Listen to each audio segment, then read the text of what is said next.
안녕하세요. 김성수입니다. 자, 이번 시간 우리 전산세무 2급 100일의 이론 해설 강의를 진행하도록 하겠습니다. 자, 100일의 전산세무 2급 2022년 4월 시험이죠. 그래서 2022년 두 번째 시험으로 두 번째 시험부터 개정된 내용이 반영돼서 이제 출제가 되겠죠. 자, 그러면 지금부터 한번 보도록 할게요. 자, 문제 구성은 재무회계 5문제, 원가회계 5문제, 부가가치세 3문제, 소득세 2문제가 출제됐어요. 평이하다 그러니까 일반적이라 볼 수 있고요. 그 다음에 계산형이 1문제, 이론 서술형이 14문제. 계산형 문제가 보통 3문제에서 4문제 출제되는데 이번에는 계산형 문제가 매우 적게 출제됐다는 그런 특징도 좀 보이네요. 상중하로 나누면 상위 3문제, 중위 11문제, 하가 1문제. 그러니까 평이한 편으로 출제된 것 같다라고 보여져요. 전체적으로 봤을 때는. 자, 1번 문제부터 보도록 하죠. 이 문제는 중 혹은 중상으로 분류할 수 있어요.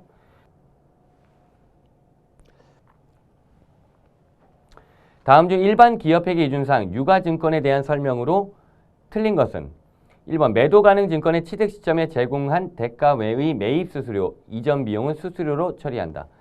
우리가 단기 매매 증권의 취득 수수료는 비용 처리하죠. 수수료 비용으로요. 근데 나머지 자산들, 그러니까 매도 가능 증권도 마찬가지로 우리가 이 취득 관련된 수수료는 취득 원가 처리돼요. 그러니까 얘는 취득 원가에 가산하겠죠. 답이 1번이 되겠네요.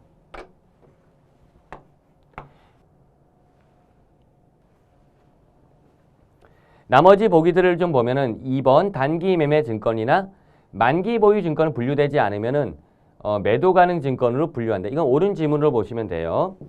주식 쪽에서는 지분법적인 투자 주식이 있지만은 기준서가 이게 유가증권 관련된 기준서는 걔는 다른 기준서거든요. 이렇게 나누니까. 3번 매도 가능 증권을 공정가치로 평가함으로 인해 발생하는 평가 손실은 단기 손익에 영향을 미치지 않는다. 옳은 말이죠. 우리가 단기 매매 증권의 평가 손익은 영업의 손익, 단기 손익이지만은 매도 가능 증권에 발생하는 평가 손익은 자본, 기타 포괄 손익 누계의 항목이니까 단기 손익에는 영향을 주지 않겠죠. 그 다음 4번 만기 보유 증권은 보고기간 종료일로부터 1년 내에 만기가 도래하는 경우 유동자산 분류한다. 그래서 실기할 때도 만기나 매도 가능 증권이 만기 보유 증권과 마찬가지로 유동이 있고 비유동이 있죠. 코드가 2개 있잖아요. 그러니까 이렇게 1년 안에 도래한다라면 유동으로 분류하겠죠.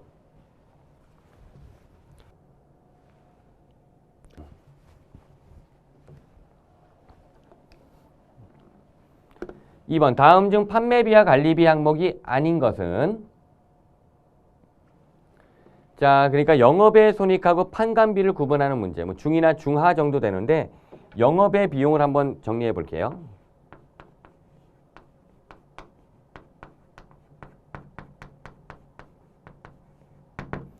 그래서 영업의 비용에 대표적으로 이런 것들이 있죠. 이름이 무슨 손실로 끝난다든지, 아니 무슨 차손, 아니면 이자 비용, 아니면 기부금, 기타의 대손상각비.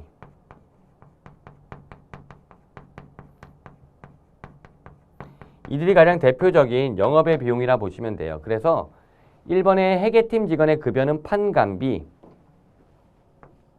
여기에 해당이 없잖아요. 2번 영업팀 직원의 출장비 당연히 판관비, 여기 이하에 해당 없고 3번 총무팀의 사무용품 구입비용 판관비, 은행 대출 이자 비용 있잖아요. 얘는 영업의 비용. 그래서 답이 4번이 된다. 그러면 쉬운 문제라고 볼 수 있겠죠.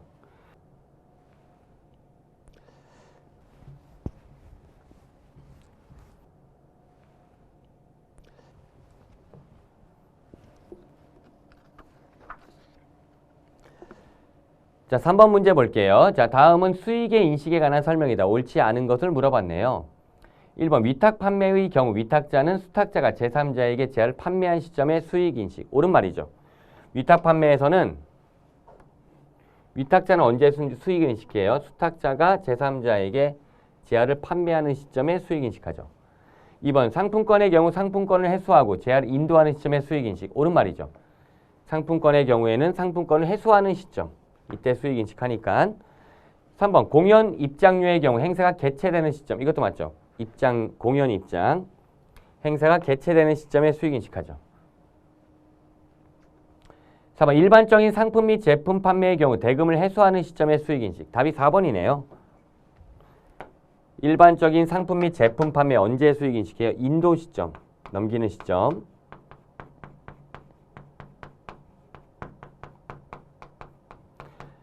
그렇기 때문에 우리가 외상으로 판매해도 외상 판매하는 시점에 인도할 때 그때 인도 시점이니까 수익인식, 외상 매출 인식하고 대금 회수하면 외상 매출금 회수로 처리하는 거잖아요. 예. 안녕하세요.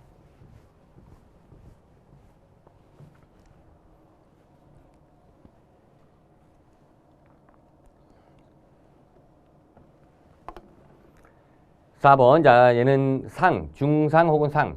다음 중 재무제표 작성에 대한 설명이다. 틀린 것은 1번 재무제표는 경제적 사실과 거래의 실질을 반영하여 기업의 재무상태, 재무성과, 현금흐름, 자본 변동을 공정하게 표시해야 한다. 옳은 말이겠죠. 2번 중요한 항목은 재무제표 본문에나 주석에 그 내용을 가장 잘 나타낼 수 있도록 구분하여 표시하고 중요하지 않은 항목은 성격이나 기능이 유사한 항목과 통합하여 표시할 수 있다. 이게 중요성에 따른 구분 표시, 통합 표시 말하죠. 그러니까 유사한 항목에 대해서는 중요하면은 구분해서 표시하고 중요하지 않으면 통합 표시한다. 이 얘기죠. 옳은 말. 3번 재무제표는 이해하기 쉽도록 간단하고 명료하게 표시해야 한다. 옳은 말이죠. 가능한 한 이해하기 쉽게 표시해라. 이런 얘기가 되는 거고 4번이 답인데 사업 결합 또는 사업 중단 등에 의해 영업의 내용이 유의적으로 변경된 경우라도 재무제표의 기간별 비교 가능성을 제고하기 위해 재무제표 항목의 표시와 분류는 매기 동일해야 한다. 이게 원칙은 이렇게 돼요. 원칙은 계속성의 원칙이 적용돼요.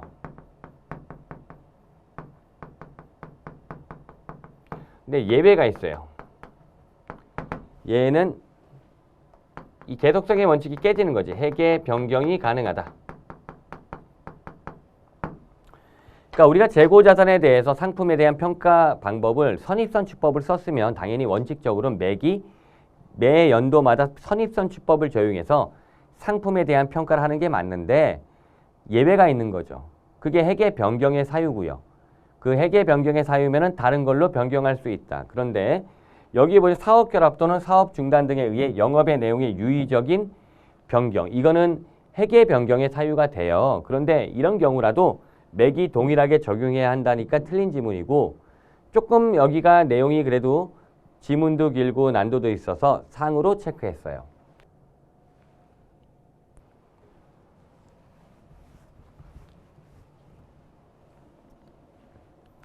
자, 재무회계 5번 문제 볼게요. 마지막 재무회계 문제죠. 다음은 일반 기업회계 기준상 무형자산에 대한 설명이다. 옳지 않은 것은 자 1번 산업재산권, 개발비, 컴퓨터 소프트웨어 등이 포함된다. 옳은 말. 2번 삼각대상 금액은 그 자산의 추정 내용 연수 동안 체계적인 방법을 사용하여 비용으로 배분. 맞고요. 3번 무형자산 감가상각 시 잔존가치는 취득 원가의 10%로 한다. 아, 틀린 게 우리가 무형자산 잔존가치는 원칙이 0으로 하는 거죠. 물론 예외적으로 존재할 수 있지만 원칙은 0이다. 이런 표현은 없죠. 답이 3번이 돼요.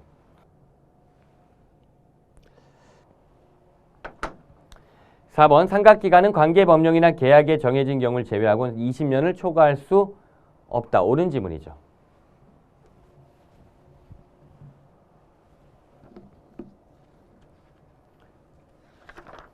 자, 이제 원가회계 문제를 보도록 할게요.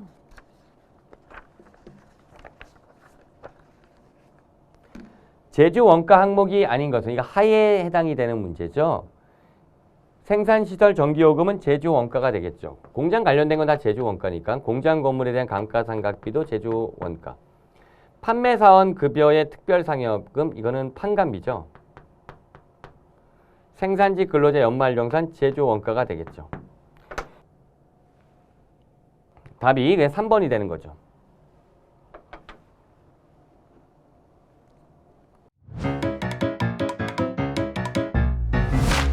에듀윌 유료 회원만의 남다른 서비스.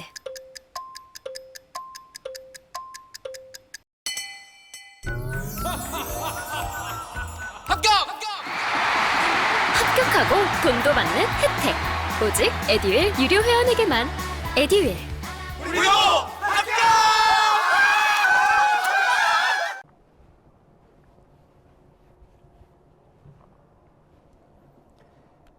자, 7번 문제 볼게요. 다음 중 원가 행태에 대한 설명으로 옳지 않은 것은? 자, 얘는 이렇게 좀 설명을 해볼게요. 변동비는, 그러니까 총변동비, 함수로 한번 설명해 볼게요. 총변동비 y는 얘는 ax 요 함수가 되겠죠. a는 뭐 1,000원 단위당 변동비니까 상수로 나오는 거고, 그래서 이 조업도가 증가하면 총원가도 증가하고요. 그리고 조업도가 감소하면 총원가도 감소하는 이런 형태가 된다는 얘기죠. 그래서 단위당 변동비는 세무이급이니까 함수로 설명할게요. y-라고 표현했을 때 ax가 총원가니까 단위당 x로 나눈 거니까 결론적으로 a가 되죠. 단위당 변동비는 일정한 형태가 된다는 얘기죠. 반면에 총고정비 y라고 했을 때 y는 b 이렇게 쓸 수 있죠. 상수 b. 뭐 100만 원이다 이러면은 조업도와 무관하게 고정비는 항상 100만 원인 거잖아요. 그래서 총고정비는 우리가 어떻게 돼요? 조업도와 무관하게 항상 일정하다 이렇게 표현하고요. 단위당 고정비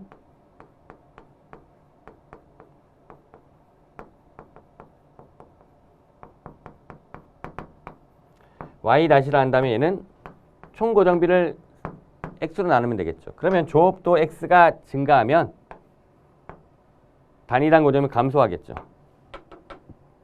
얘가 감소하면 증가하고 이런 형태가 되겠죠. 예. 그래서 보시면 1번 조업도가 증가하면 변동비가 증가한다. 옳은 말이고요. 2번 조업도가 증가하면 단위당 고정비 증가 여기 증가. 그러면 단위당 고정비는 감소한다. 옳은 말이고. 조업도가 감소하면 단위당 변동비가 증가한다. 조업도가 증가하면 상관없이 단위당 변동비는 항상 일정하니까 답이 3번이 되는 거 뭐 어렵지 않게 답은 찾을 수 있을 것 같아요. 4번은 얘는 총고정비죠. 조업도와 관계없이 고정비 총액은 항상 일정하다. 옳은 말이죠. 그러니까 함수를 그리지 않고도 뭐 풀 수는 있는 문제.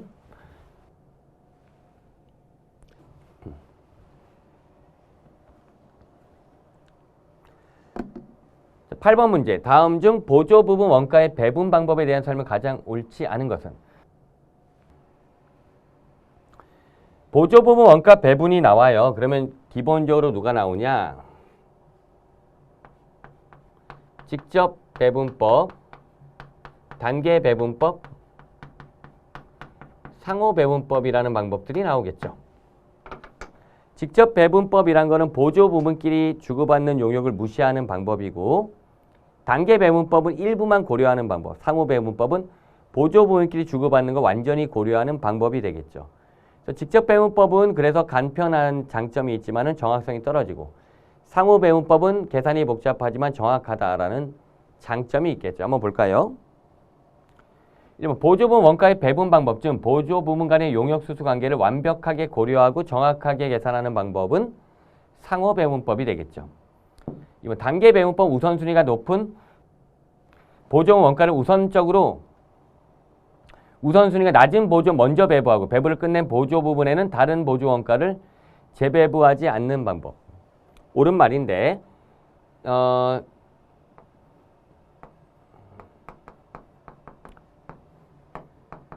계산 문제도 뭐 풀어보니까요. 우리가 A가 보조 부분이 높은 배보다 1차 배부한 애가 A다라고 했을 때 얘가 여기 주는 걸 인정하죠. 이런 식으로 배부가 이루어질 거고 2차 배부가 되는 B는 여기에 재배부하지 않는다는 얘기죠. 그래서 이렇게 배부하는 방법. 이게 단계 배부법이라고 말하는 거죠.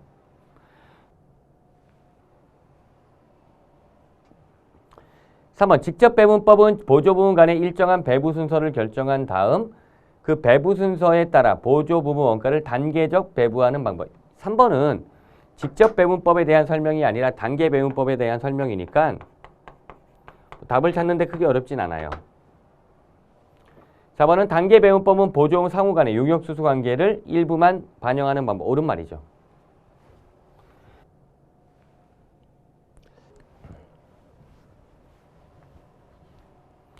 그래서 100일에도 마찬가지로 많은 이제 수험생분들이 이제 가다반 에듀윌에서 제공되는 가다반 서비스 부분 점수 Q&A에 많이 응시를 해주셨어요. 그래서 제가 전산세무에게 시험이 있는 날은 어디 뭐 다른 스케줄을 잡지 않거든요.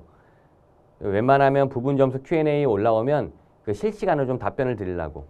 왜냐면 여러분들이 또 마찬가지로 어떻게 본다면은 질문을 올리신 거는 그만 간절함이 있는 거잖아요. 근데 여러분들 좀 오해하시는 게 있는데 첫 번째는 가다반을 제가 작성하는 게 아니에요. 온라인 강의를 하고 있기 때문에 가다반을 볼 수가 없어요. 그래서 저도 마찬가지로 그날 8시 이후에 문제를 볼 수 있거든요.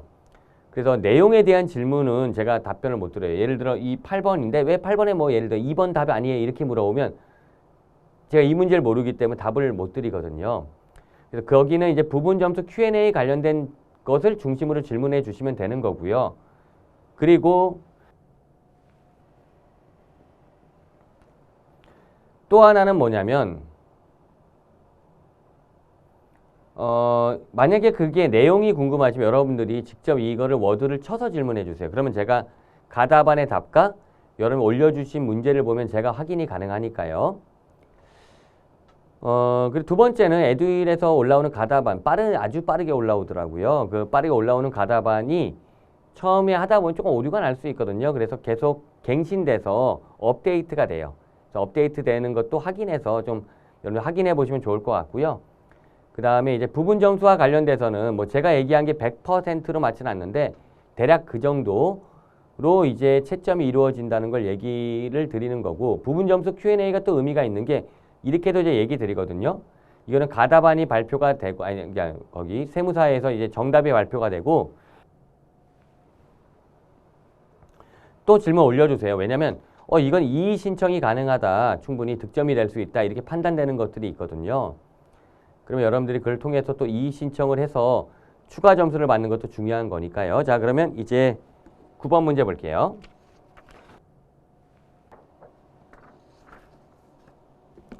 이건 계산이 좀 까다로워요. 이건 좀 함정이 있는데 가공 원가는 얼마일까요? 가공 원가니까 직접 노무비와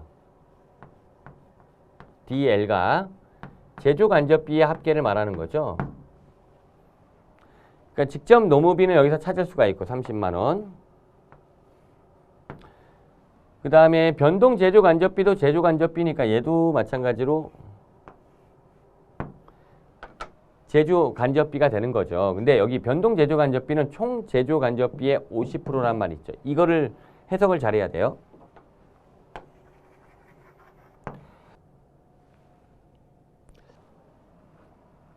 그러면 이런 얘기죠. 이 변동 제조 간접비는 VOH라 그럴게요. 변동, Variable Overhead Cost의 약자. 총 제조 간접비, 제조 간접비의 50%야. 그렇다면은 이 변동 제조 간접비가 80만 원인데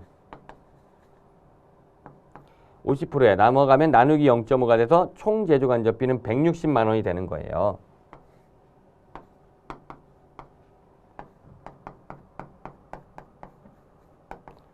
네, 이 총 제조 간접비가 다시 변동 제조 간접비하고 고정 제조 간접비로 구분되잖아요. 그러니까 변동이 80만 원, 고정이 80만 원 이렇게 되겠죠. 그래서 뭐 어쨌든 이거 80만 원, 80만 원 합치면 160만 원에다가 직접 노비, DL 30만 원 가산한 금액, 이 금액이 가공비가 되는 거죠. 그래서 답은 190만 원이 돼요. 근데 이게 계산을 좀 실수할 여지가 좀 있어요. 이 표현이. 그래서 난이도를 상으로 배정하고 있는 거예요.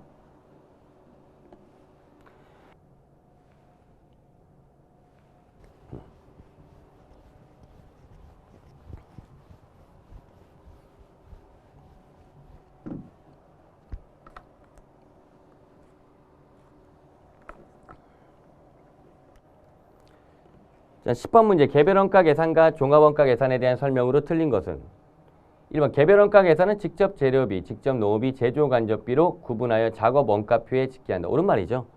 그래서 개별원가 계산은 직접 재료비와 직접 노비를 직접 추적해서 부과하고 제조 간접비를 배부하죠. 그리고 작업 원가표에 집계하는 방식이죠. 자, 2번 개별원가 계산 중 실제 배부율과 예정 배부율의 구분은 제조 간접비 관련된 부분이다. 옳은 말이죠. 실제 배부율이라고 하는 것은 이제 제조 간접비 실제 배부율을 적용하는 거고 실제 조업도에 예정 배부율은 실제 조업도에 예정 배부율을 적용하는데 실제 배부율을 적용하면 실제 개별원가 계산, 예정 배부율을 적용하면 정상 개별원가 계산. 둘의 차이는 제조 간접비의 문제니까요. 그러면 종합원가 계산은 단기 총 제조 원가를 단기 중에 생산된 완성품 한산량 나누어 완성품 한산 단위당 원가를 계산한다. 옳은 말이네요. 4번 종합원가 계산은 소량으로 주문 생산하는 기업의 원가 계산에 적합하고 아니네요. 이 종합원가 계산은 연속적이고 대량 생산하는 업종에 적합한 게 종합원가 계산이죠.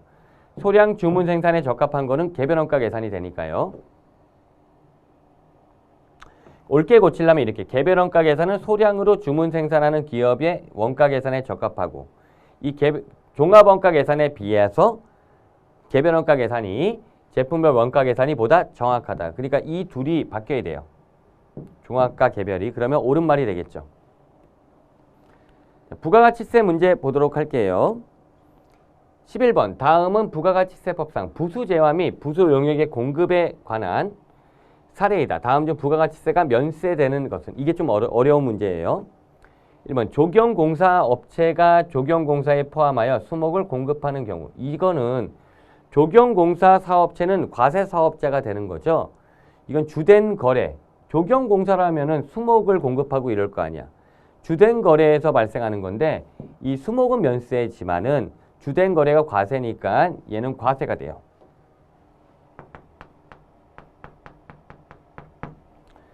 2번은 TV를 판매하는 업체가 그 AS 용역을 제공하는 경우 이것도 마찬가지로 주된 거래에 부수되는 거죠.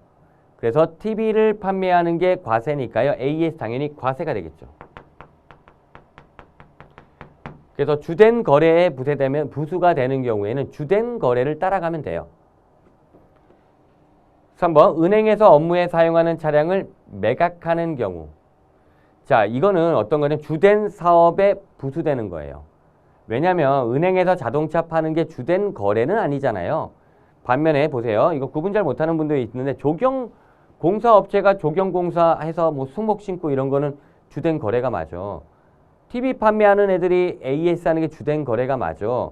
은행이 차 파는 게 왜 주된 거래예요? 주된 거래가 아니죠. 이거는 주된 사업과 관련됐고요. 주된 사업과 관련됐는데 일시의발적인 거죠. 은행이 뭐 맨날 차 파나. 그래서 이 그러니까 주된 사업에서 부수하는 일시 우발적 공급이라고 하는 거죠. 3번이. 얘는 어떻게 하냐? 면세 우선 원칙이 적용되죠. 아시죠? 이거. 그래서 얘는 둘 중에 하나가 면세면 면세인 거야. 그러니까 은행이 면세, 차량이 과세. 그러면 얘는 면세. 답이 3번 돼요. 이 문제 까다로워요. 4번. 악기 도매 업자가 피아노와 함께 피아노 의자를 공급하는 거. 이거는 주된 사업에 부수되는 부산물로 보시면 돼요. 부산물은 주산물을 따라가죠. 피아노가 과세일 테니까 의자도 과세가 되는 거죠. 개념을. 요거는 주된 거래. 얘는 주된 사업.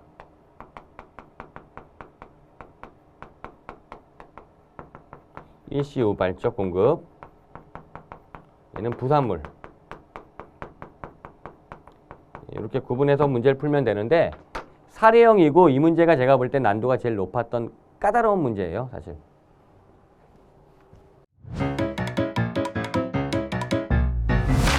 에듀윌 유료 회원만의 특별한 서비스.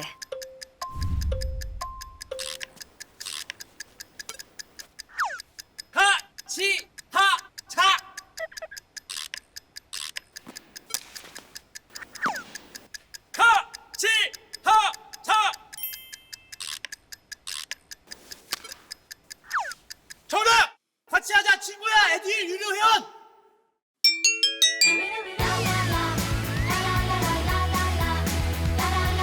친구 소개하고 현금 받는 혜택. 오직 에듀윌 유료 회원에게만. 에듀윌.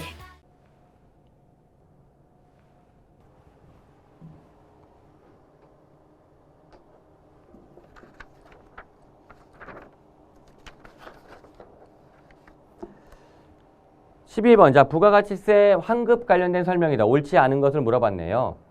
1번 예정신고 시 일반 환급세액은 환급되지 않는다. 옳은 말이죠. 자, 우리가 일반 환급은 언제만 환급이 돼요? 바로 확정에만 환급이 되니까 1번은 옳은 말.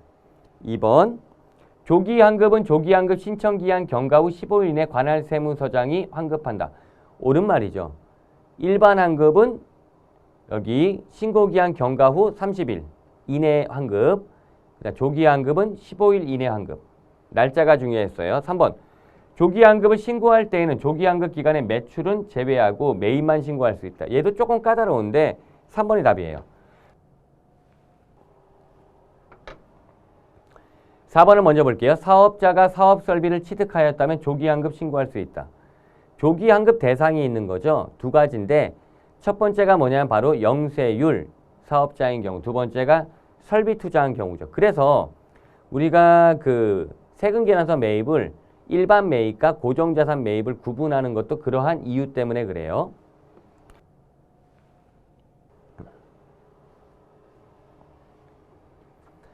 (3번이) 어떤 얘기인지 좀 예를 들어볼게요. 그러니까 내가 신고서를 작성해. 예를 들어 매출액이 뭐 10,000원이라 그럴게요. 10,000원이고 10%야. 매출세액이 1,000원 나왔어요. 매입세액이 뭐 10만 원, 10%야. 그럼 10,000원 나왔어. 그럼 환급세액이 얼마 나오는 거야? 9,000원이잖아요. 이렇게 해서 조기환급 신고서를 작성하겠죠. 그런데 쟤는 뭐냐면 이건 안 한대. 얘는 그냥 빵이고 이거 10,000원만 신고한대. 그래서 10,000원 받겠대. 이게 아니라는 거죠. 그래서 다시 보시면은 조기환급을 신고할 때 조기환급 기간에 매출은 뭘 제외해? 매입만 신고할 수 있는 게 아니라 매출 매입을 다 신고하는 거지. 그래서 이 매출세액에서 매입세액 뺀 게 환급세액이 나와야 환급을 신청할 수 있는 거잖아요. 예.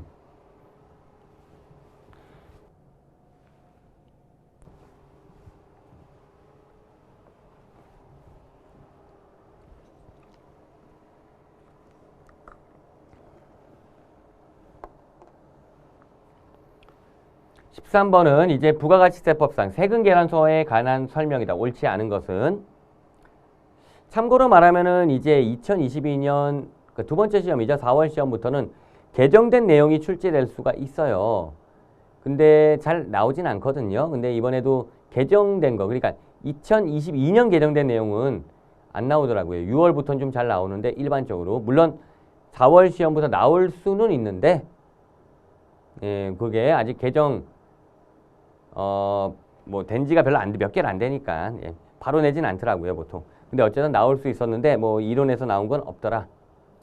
참고 실기에서는 이번에 뭐 크게 좀 차이 나는 거, 실기 때 좀 얘기를 드리겠지만은 첫 번째로는 이제 부가가치세 관련돼서 전자신고 혹은 원천징수 전자신고를 낸다고 했는데 그 부분이 부가가치세 전자신고 2점으로 출제가 됐었고요. 그 다음에 이제 연말정산에서 의료비를 입력하는 방식이 조금 바뀌었어요, 과거랑. 그래서 그런 부분이 좀 바뀌었기 때문에 공지사항이 좀 올려드렸는데 뭐 확인을 어떻게 하셨나 좀 모르겠네요. 자, 그러면은 이제 다시 13번 문제를 보면은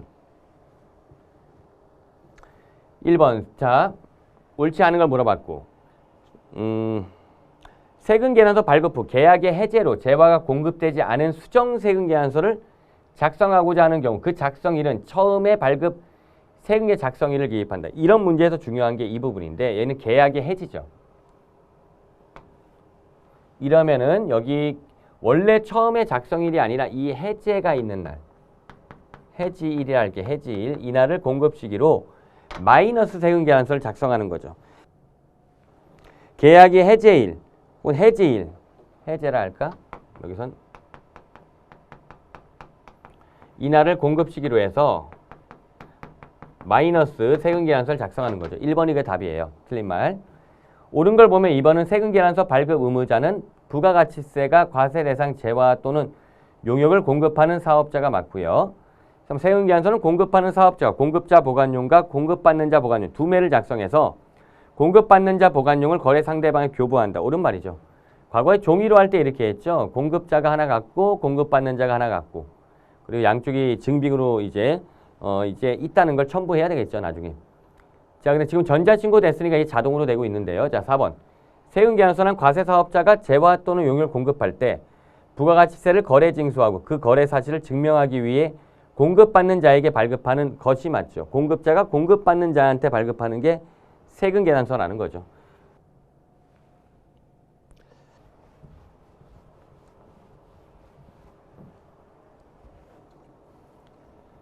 (14번) 문제 총론에서 나왔죠. 소득세 총론. 다음 중 소득세법상 과세기간에 대한 설명이다. 옳지 않은 것은 이건 좀 디테일성이 좀 있어야 되는데 한번 볼까요? 1번 거주자가 사방 또는 국외로 이주하는 경우를 제외하고 소득세는 항상 똑같죠. 이런 예외 규정이 아닌 한 소득세 예외, 과세기간 예외는 두 개죠. 사망과 출국. 그러면 과세기간은 1월 1일부터 12월 31일 1년이 되는 거죠. 2번 거주자가 사망한 경우 과세기간 1월 1일부터 사망한 날이 속하는 달의 말일까지로 한다가 아니라 사망일이에요. 사망일. 이게 틀린 거야.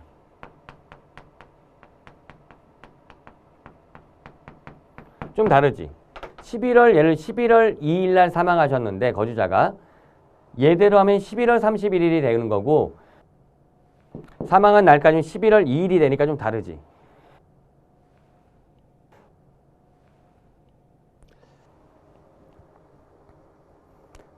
사망한 날까지로 한다.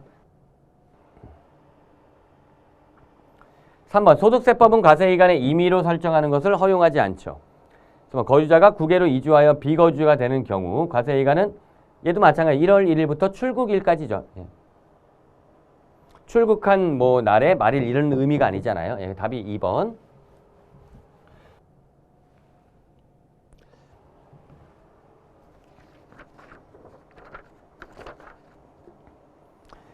자, 15번 마지막 문제 볼게요. 자, 이 문제도 개정된 지 별로 안 되는 거에서 출제됐는데 소득세법상 결손금과 2월 결손금에 관한 설명이다. 틀린 것은 1번 2월 결손금은 해당 결손일이 발생한 과세기간부터 10년간 2월 공제한다. 그랬는데 2020년도 1월 1일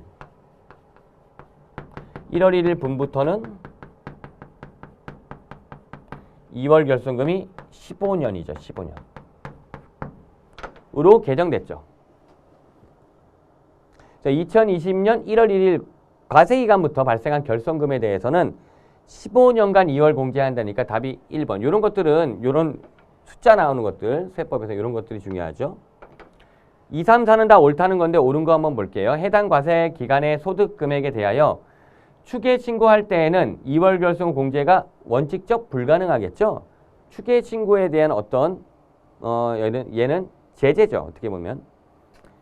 부동산 임대업에서 주거용 건물 임대 제외에 발생한 그러니까 일반적 부동산 임대업 2월 결손금은 부동산 임대업 외의 일반 사업 소득에서 공제할 수 없죠. 부동산 임대업에서만 공제 가능하죠.